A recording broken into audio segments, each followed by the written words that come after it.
Group യൂണിഫോമിന്റെ കാലങ്ങളാണല്ലോ ഇനി വരാൻ തുടങ്ങുന്നത്. അതായത് ഓണം തൊട്ട് പിന്നെ ആനിവേഴ്സറീസ്, ഗ്രൂപ്പ് ഫംഗ്ഷൻസ് അങ്ങനത്തെ വരുമ്പോൾ ബഡ്ജറ്റ് ഫ്രണ്ട്ലി സാരീസ് വേണമെന്ന് എല്ലാവർക്കും ആഗ്രഹമുള്ളതാണ് കേട്ടോ.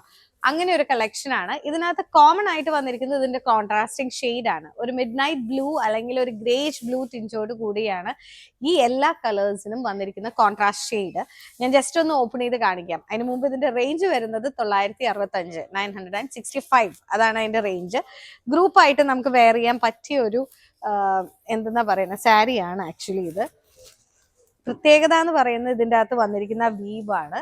ത്രെഡ് വീവ്സ് ആണ് ഇതിനകത്ത് പോയിരിക്കുന്നത്, കണ്ടോ. അതുപോലെ തന്നെ ബോർഡേഴ്സ് ആണെങ്കിലും സട്ടിൽ ആയിട്ടുള്ള ഒരു ഗോൾഡ് ആണ് വന്നിരിക്കുന്നത്. പല്ലു വന്നിരിക്കുന്നതും അതുപോലെ തന്നെ ചെറിയൊരു ഗോൾഡൻ വീവോട് കൂടി. അപ്പൊ ഒരു റിച്ച് ലുക്കാണ് ഈ സാരിക്ക് കിട്ടുന്നത്. ബ്ലൗസ് വരുന്നത് കോൺട്രാസ്റ്റ് തന്നെയാണ്, നേവി ബ്ലൂ. ഇത് പല ഷെയ്ഡ്സിൽ, അതായത് കോമൺ ആയിട്ട് ഒരു കളർ ഇടുന്നതിന് പകരം ഒരേ സാരിയുടെ പല ഷെയ്ഡ്സ് ആണ് ഗ്രൂപ്പ് വരുന്നതെങ്കിൽ കാണാൻ ഒരു പ്രത്യേക ഭംഗിയാണ്. ട്വിൻ ചെയ്തിട്ടോ 4 പേരോ 3 പേരോ ഒക്കെ ആയിട്ട് ഇട്ടാലും ശരിക്കും ഒരു റെയിൻബോ ഷെയ്ഡ്സ് പോലെ ഇരിക്കും. അതും ഒരു ചേഞ്ച് അല്ലേ. അപ്പൊ ഈ പ്രാവശ്യത്തെ ഓണത്തിനും അടുത്ത ഫംഗ്ഷൻസിനും നമുക്കൊരു ചേഞ്ച് ആക്കിയാലോ.